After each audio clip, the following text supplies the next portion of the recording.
Hello students, this is our chemistry class and we are going to continue our chemistry, that is formula of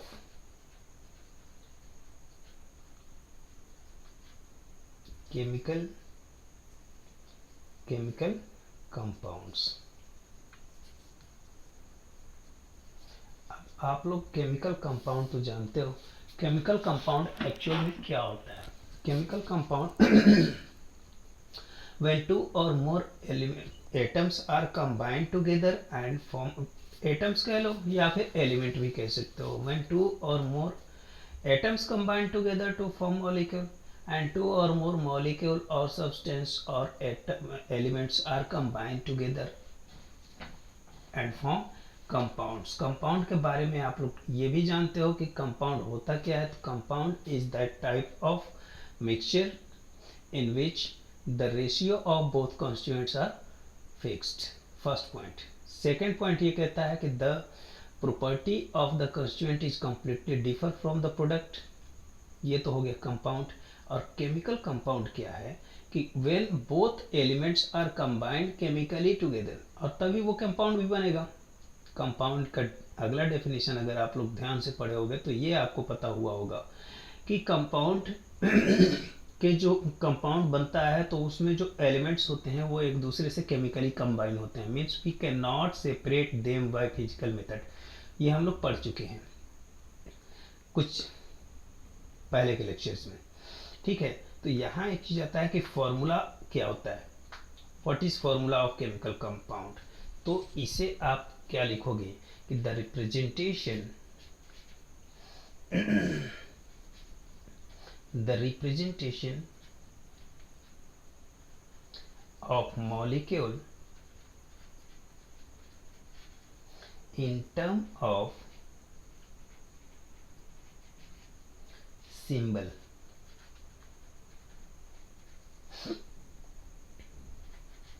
of constituting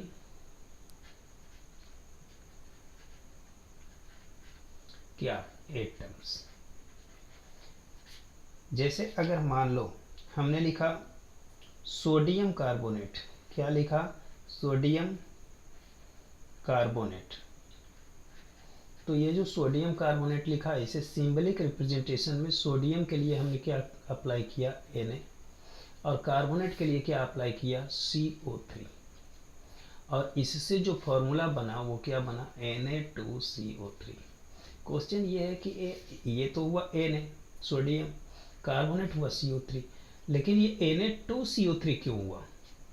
तो इसके पीछे का जो logic है वो ये है कि जो देखो दो तरह के अपने पास क्या होंगे? कंपाउंड्स होंगे, सॉरी एलिमेंट्स. अपने पास जो एलिमेंट्स होते हैं उन्हें हम डिवाइड करते हैं पॉजिटिव और नेगेटिव चार्जेस में. ठीक है, जिसे हम क्या नाम देते हैं? आयंस, या फिर हम इसको क्या कहते हैं? रेडिकल्स. ओके, तो जो ग्रुप ऑफ एटम्स हैं मीन्स आप इसको क्या लिख सकते हो, या ये सब लिखते चलना, छोटी छोटी बातें हैं. ग्रुप्स ऑफ एटम या group of atoms. Group of atoms carrying क्या? टू टाइप ऑफ चार्जेस और चार्जेज. फर्स्ट जो होता है वो पॉजिटिवली चार्ज, पॉजिटिव चार्ज. और सेकंड क्या होता है? Negative charge. ये दो तरह के नेगेटिव चार्जेज कैरी करते हैं. ठीक है, कौन? जितने भी एटम्स होंगे, ग्रुप ऑफ एटम्स होंगे, वो दो तरह के चार्जेज कैरी करते हैं. पहला पॉजिटिव चार्ज और दूसरा क्या कहते हैं? Negative charge. और इसी को कहते हैं आयंस, आयंस या फिर इसी को कहते हैं रेडिकल्स. समझ रहे हो? अब ये जो आयन होते हैं वो भी दो तरह के होंगे. पहला जो एक होता है सिंपल आयन। क्या होता है? Simple ion. और ये जो सिंपल आयन होते हैं वो made up of single atom.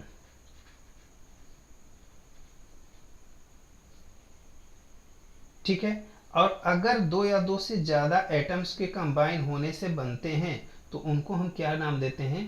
Compound ion. Means second क्या होगा? Compound ion. और ये जो आयन बनेंगे वो made up of more atoms.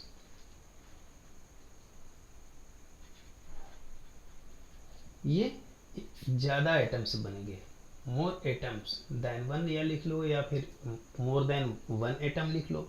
ठीक है। एक से ज्यादा एटम से अगर बन रहे हैं तो उनको हम क्या नाम दे देते हैं? Compound ion. जितने भी, यहाँ एक और बात याद रखने वाली है, वो ये कि जितने भी पॉजिटिवली चार्ज होंगे पार्टिकल्स, जितने भी पॉजिटिव चार्ज होंगे, जितने भी आयन पॉजिटिव चार्ज होंगे, उनको हम क्या नाम देते हैं? Electro positive ion. आप अगर ये जो हमारे पास एक आया ये पॉजिटिव चार्जेज, तो पॉजिटिव चार्जेज जितने भी होंगे, पॉजिटिव चार्ज आयंस, इनको हम क्या कहते हैं? Electro positive ions. ठीक है। या फिर इसी को नाम आप देते हो कैटायन। ठीक। और जो अपने पास नेगेटिवली चार्ज होते हैं, मीन्स नेगेटिव चार्ज आयंस, इन्हें हम क्या नाम देते हैं? जो नेगेटिव चार्ज होंगे उनको हम क्या नाम देते हैं? Electronegative ions. इलेक्ट्रोनेगेटिव आयंस, या फिर इसी को कहते हो अनायन। ठीक है। ये अनायन हुआ, ये कैटायन। दो चीज हमेशा हम लोगों ने यहाँ पर देखा कि दो तरह के ग्रुप ऑफ एटम्स होंगे। ग्रुप ऑफ एटम्स दो तरह के चार्जेस कैरी करते हैं, पहला पॉजिटिव चार्ज और दूसरा निगेटिव चार्ज। नेगेटिव लिखा है यहाँ पर, गलत है, निगेटिव चार्ज। ठीक है। दो तरह के चार्ज फॉलो करते हैं, पहला पॉजिटिव चार्ज, दूसरा नेगेटिव चार्ज। और ये जो पॉजिटिव चार्ज और नेगेटिव चार्ज का जो कंसेप्ट है, इसको हम क्या कहते हैं? आयंस कहते हैं, या फिर इसी को हम क्या कहते हैं? रेडिकल्स बोलते हैं। करेक्ट है ना? अब ये जो आयंस होते हैं वो दो तरह के होते हैं। एक होता है simple ion. Simple ion is made up of single atoms. और compound ion made up of more atoms, means more than one atoms. यहीं अगर मैं बात करूं कि पॉजिटिवली चार्ज जो आयंस होंगे, पॉजिटिवली चार्ज आयंस को हम क्या कहते हैं? इलेक्ट्रो पॉजिटिव आयन कहते हैं, या फिर इसी को हम क्या कहते हैं? कैटायन कहते हैं। करेक्ट है ना? और जितने भी नेगेटिवली चार्ज पार्टिकल्स होंगे या नेगेटिवली चार्ज आयंस होंगे, उनको हम क्या नाम देते हैं? इलेक्ट्रोनेगेटिव आयन कहते हैं, या फिर इसी को हम क्या कहते हैं? एनायन कहते हैं। इतनी बातें हम लोगों की क्लियर हो गई? ओके। अब देखो कुछ जो पॉजिटिव आयंस हैं, पॉजिटिव आयंस, ये पॉजिटिव आयन कौन कौन से हो सकते हैं? मान लो H प्लस, या फिर लिख लो K प्लस, या फिर लिख लो Na प्लस, या फिर लिख लो Au प्लस, लिख लो Cu प्लस। ठीक है। ये सब क्या है? देखो इस पर कौन से चार्जेज हैं? Positive charge, positive charge, positive charge. ये भी कौन सा चार्ज? Positive charge. ठीक है। तो इनको हमने क्या नाम दे दिया? Positive ions. ठीक है। वहीं अगर मैं बात करूं Ba2 प्लस, कैल्शियम 2 प्लस, या फिर आप लिख लो और भी ले लो, जिंक 2 प्लस, Mn2 प्लस, ये सब भी क्या है? इन पर कितने चार्जेस हो रहे हैं? 2 प्लस चार्ज। तो ये भी कौन से होंगे? Positive ions. करेक्ट है ना? वहीं ले लो एल्यूमिनियम। एल्यूमिनियम पर चार्ज होता है 3 प्लस, फेरस पर चार्ज होता है 3+, और कौन सा है Au और यम Au, इस पर भी चार्ज लिए हमने 3+। कहोगे कि सर यहाँ पर Au+1 चार्ज में है, यहाँ पर 3 में है, ये रेडॉक्स रिएक्शन में क्लियर हो जाएगा, ठीक है। इसके बाद और भी कुछ चार्ज ले लो, Pb4+, और ले लो टीन 4+। तो ये जितने भी चार्जेज हैं देखो, इन्हें भी हम 4 कैटेगरी में डिवाइड करते जा रहे हैं। यहाँ पर जो ये पॉजिटिव सिंगल पॉजिटिव चार्ज है, सिंगल पॉजिटिव चार्ज, इसको हमने क्या नाम दे दिया, मोनोवैलेंट। क्या नाम दे दिया, मोनोवैलेंट। जिन पर डबल चार्जेज हैं इसको हमने क्या नाम दे दिया, बाईवैलेंट, ठीक है। जिन पर 3 चार्जेज हैं इनको हमने नाम क्या दे दिया, trivalent.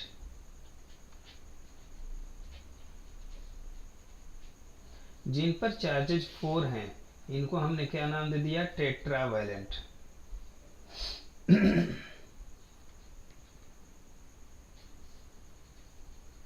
Tetravalent means positive charge, positive ion is further classified into 4 types, that is monovalent, bivalent, trivalent and tetravalent। आप लोग फिंगर टिप पर ये बात याद होनी चाहिए कि जिस पर चार्जेज 1 तो वो होगा मोनो, जिस पर चार्जेज 2 वो होगा डाई, जिस पर चार्जेज 3 वो होगा ट्राई, और जिस पर चार्जेज 4 वो होगा टेट्रा। ये आपके फिंगर टिप पर याद होने चाहिए, ठीक है। Mono bi di, mono bi tri tetra, mono bi tri tetra, mono bi tri tetra, ये 4 चीजें आपको याद होनी चाहिए, करेक्ट है ना। और वैसे ही नेगेटिव में भी हो जाता है। नेगेटिव में आप अगर चेक करोगे तो उसमें भी आएगा monovalent, bivalent, trivalent and tetravalent, लेकिन उस वो क्या होगा, अनायंस होंगे। ये क्या है, कैटायंस हैं। क्या है ये, कैटायंस। क्यों, क्योंकि ये पॉजिटिवली चार्ज है, और पॉजिटिवली चार्ज को हम कहते हैं इलेक्ट्रोपॉजिटिव आयंस। तो इसे हम क्या कह सकते हैं, इलेक्ट्रोपॉजिटिव आयंस भी कह सकते हैं, इलेक्ट्रोपॉजिटिव आयंस भी कह सकते हैं, ठीक है। तो इलेक्ट्रोपॉजिटिव आयन कहो या पॉजिटिव आयन कहो या फिर कैटायन कहो, इनके 4 टाइप हुए। First monovalent, second bivalent, trivalent and tetravalent. Okay, now अब देखो अपना जो नेक्स्ट कैटेगरी है इलेक्ट्रोनेगेटिव एलिमेंट्स का, ठीक है ना। तो जहां तक मुझे लगता है कि पेज क्लियर होगा,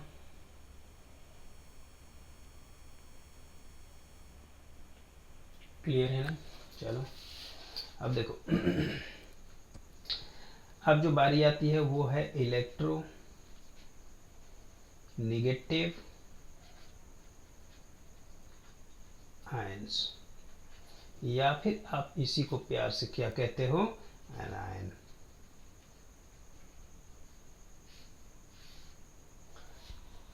ओके, चलो तो इसमें भी कुछ कैटेगरीज होंगे, जैसे क्लोरीन माइनस, और ले लो ब्रोमीन माइनस, और ले लो iodine minus, group of atoms में चले जाओ OH माइनस, और कौन सा ले लो, साइनाइड Cn माइनस। नेक्स्ट अगर ले लो ऑक्साइड्स ले लो O2 माइनस। अब ध्यान रखिएगा O2 माइनस में भी शो करता है, पॉजिटिव भी होता है, लेकिन इस पर हम लोग डिस्कस अभी नहीं करेंगे, हम लोग इस पर डिस्कस नेक्स्ट में करेंगे। सल्फाइड ले लो S2 माइनस, और ले लो कौन सा, कोई ग्रुप ऑफ एटम्स में चले जाओ, कार्बोनेट ले लो CO3 2 minus, SO3 2 minus. SO3 2 minus को क्या कहते हैं, इसको क्या कहते हैं, याद रखिएगा, इसको कहते हैं sulphite. Sulphite PHITE, sulphite, sulphate नहीं है, सल्फाइट। SO4 हो जाएगा तब सल्फेट, SO3 है तो सल्फाइट, ठीक है। ये क्या है? सल्फाइड। इसको हम क्या कहते हैं? Sulphide, PHIDE। छोटी छोटी बातें हैं जिसे आप लोग याद रखोगे, ठीक है। इसको हम क्या कहते हैं? साइनाइड। वैसे ही अगर थर्ड में चले जाओ, यहां पर आपको मिल जाएगा N3- नाइट्रोजन। और इसको जब N3- के फॉर्म में होता है तो इसको हम क्या नाम देते हैं? Nitride, TRIDE। ठीक है। N3 को क्या कहते हैं? नाइट्राइड। P3- इसको हम क्या नाम देते हैं? फॉस्फाइड।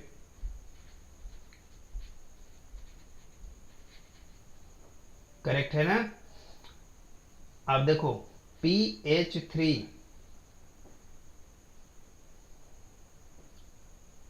नहीं PH3 तो कंप्लीट हो जाएगा, PH3 नहीं आएगा। यहाँ पर क्या आ सकता है? PO43 आ सकता है, PO43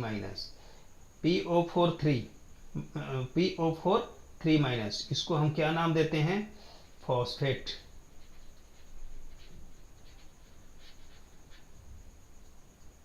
समझ रहे हो? वहीं अगर कॉम्प्लेक्स आयन में चले जाओगे तो वो मिलते हैं अपने टेट्रावैलेंट। कॉम्प्लेक्स आयन के बारे में हम नेक्स्ट में पढ़ेंगे। बहुत सारी चीज़ें हैं जो हमें आगे पढ़नी है, इसमें सिर्फ आपको उसके इंट्रोडक्शन से मतलब है, ठीक है। इस चैप्टर में इंट्रोडक्शन लेते चलो। ये कि इनको हम क्या नाम दे देंगे? मोनोवैलेंट। मोनोवैलेंट क्या? इलेक्ट्रोनेगेटिव आयन, इलेक्ट्रोनेगेटिव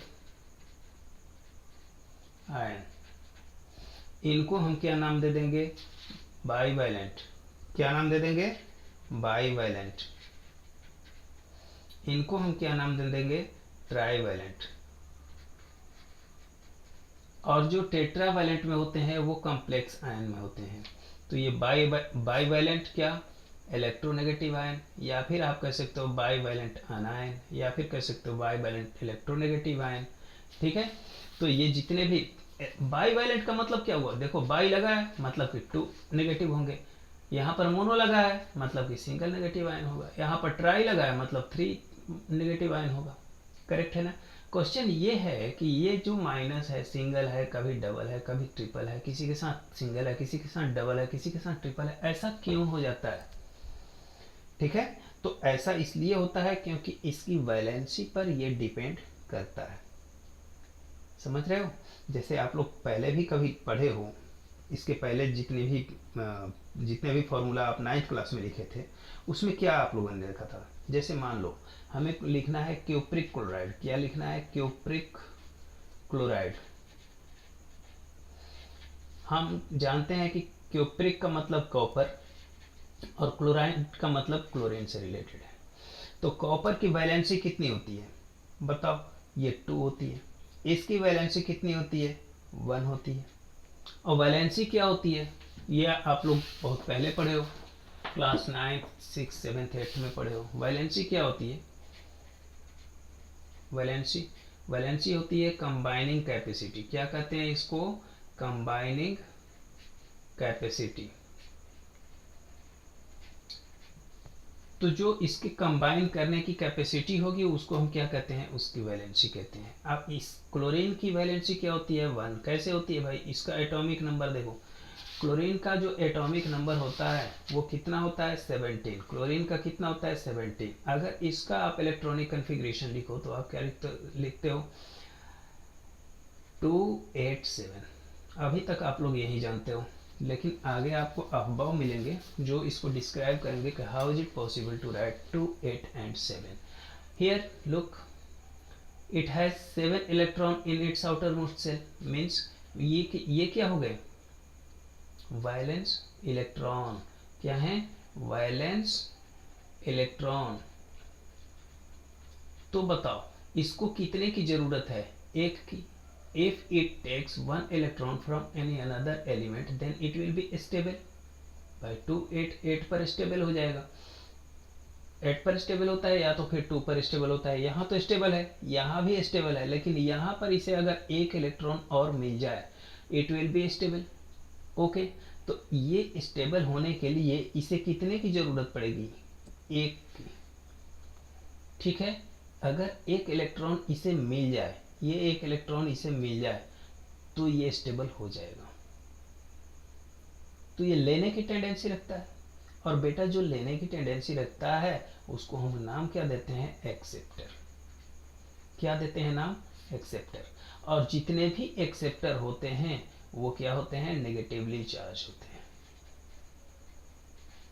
मीन्स क्या हुआ कि इलेक्ट्रोनेगेटिव होते हैं। क्या होते हैं? इलेक्ट्रोनेगेटिव।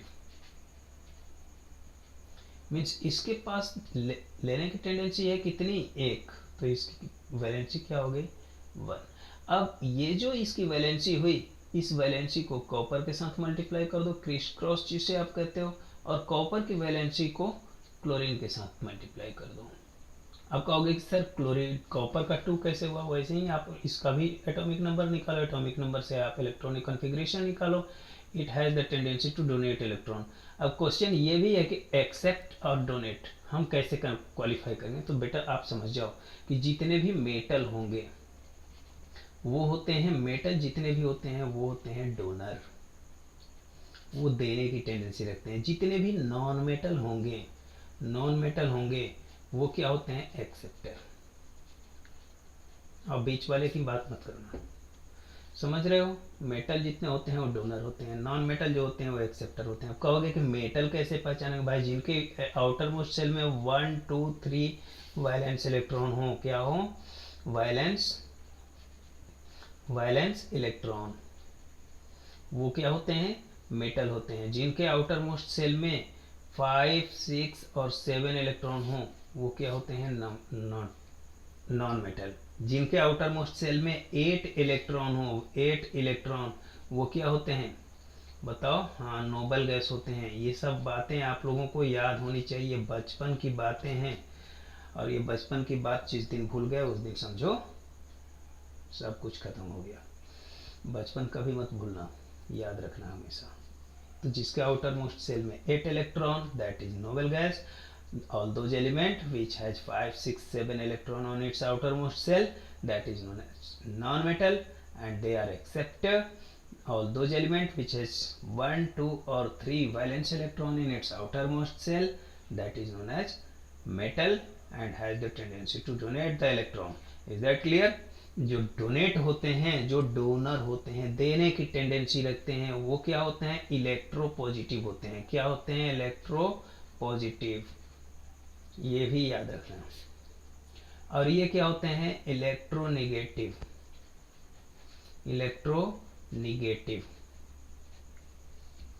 ठीक है। और noble gas neither electronegative nor electropositive. Why?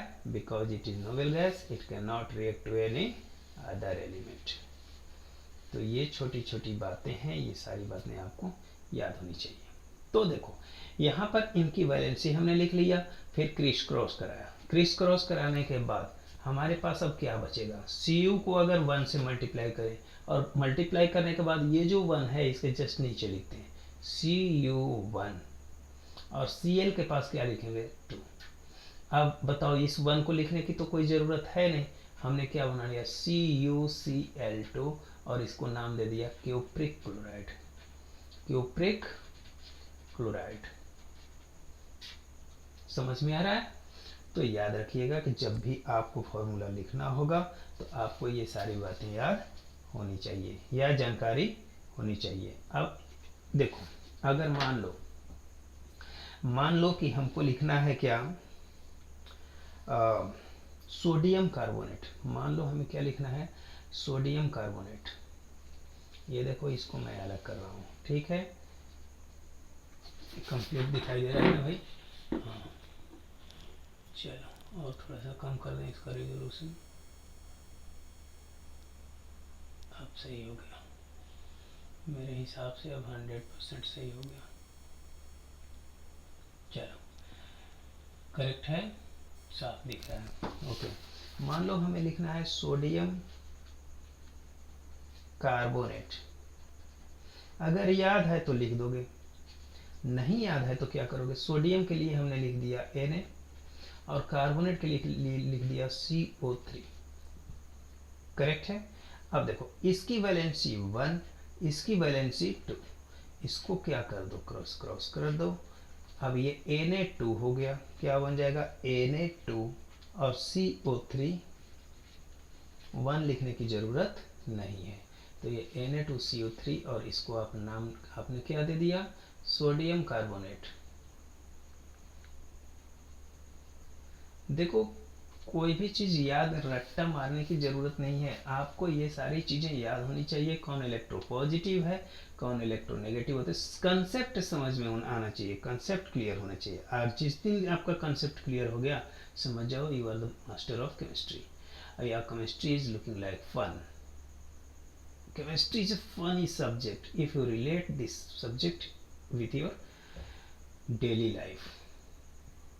बहुत फनी सब्जेक्ट है अगर आप इसको डेली लाइफ से रिलेट करो।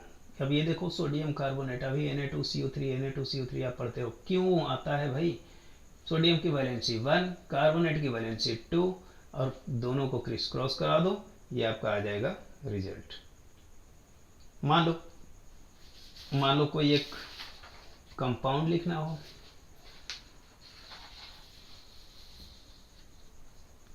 चलो देखो कुछ और भी प्रैक्टिस करते हैं, ठीक है। मान लो हमें लिखना है सोडियम बोरेट, क्या लिखना है, सोडियम बोरेट, ठीक है। तो सोडियम बोरेट में सोडियम के लिए आपने क्या लिखा, Na, करेक्ट है। बोरेट के लिए आपने क्या लिखा, देखो कार्बोनेट के लिए आपने क्या लिखा था, CO3 कार्बोनेट, कार्बन था ना उसमें तो कार्बोनेट, बोरेट इसमें बोरॉन है तो क्या हो जाएगा BO3। अब इसकी जो वैलेंसी होती है वो 3- और इसकी वैलेंसी कितनी हो गई, +1। इसकी टेंडेंसी 1 देने की, इसकी टेंडेंसी 3 लेने की, हुआ क्या, इसको कर दो, इसकी वैलेंसी लिख दो 1, इसकी वैलेंसी लिख दो 3। समझ में आ रहा है ना। और नेगेटिव चार्ज और पॉजिटिव चार्ज को कंप्लीटली भूल जाओ एकदम, सीधे भूल जाओ।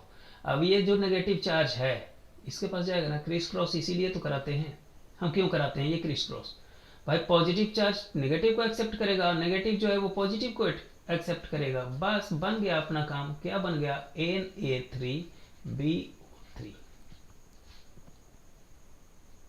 समझ में आ रहा है। और इसको हम क्या नाम दे देंगे, सोडियम बोरेट। सीधी सी बात है, सिंपल सा मेथड है, करेक्ट है ना। अब देखो अगर हमें लिखना है क्या चीज लिखना है, जिंक सल्फेट लेते हैं, ठीक है। Another example that is zinc sulphate, zinc sulphate, zinc sulphate. तो बताओ जिंक सल्फेट में जिंक पर कितने चार्जेज, 2, सल्फेट पर कितने चार्जेज, सल्फेट के लिए हमारा सिंबल SO4, कितने चार्जेज 2-, ये किस में, प्लस में, नेगेटिव, ये चार्जेज को आप भूल जाओ, क्रिस क्रॉस करा दो। अब देखो दोनों तरफ 2 हैं तो आप इनको कैंसिल भी कर सकते हो और डायरेक्ट लिख सकते हो, नहीं करना चाहते आप ऐसे लिख लो Zn2 और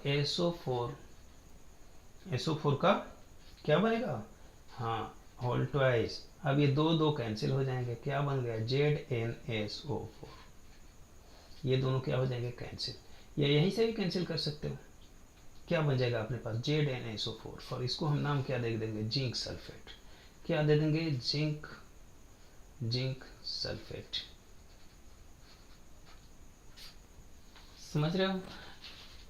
तो इस तरह से हम क्या करते हैं, अपने कुछ सिंबल्स को फॉलो करके और अपने कुछ कंपाउंड्स बना लेते हैं। Now you have to write the name of following compound. First name, sorry क्या लिखोगे, write the formula of following, इनके फॉर्मूला लिखने हैं आपको। पहला ये है जिंक क्लोराइड, क्या है, जिंक क्लोराइड, ठीक है। सेकंड, और ये डायरेक्ट फार्मूला मत लिख देना, वो हमें पता है, आप कहीं से ढूंढ के लिख दो, आप इसको बना कर लिखना, इसकी वैलेंसी कितनी है, उसकी वैलेंसी कितनी है, इस तरह से करना है, ठीक है। Second aluminium, aluminium sorry ALU, गलत हो गया, ALUMINIUM, aluminium sulphate, okay. Third, third में आ जाओ, कौन सा, कोई एक दो और, क्या लिखोगे, कैडमियम कार्बोनेट लिख लो, कैडमियम कार्बोनेट। फोर्थ ले लो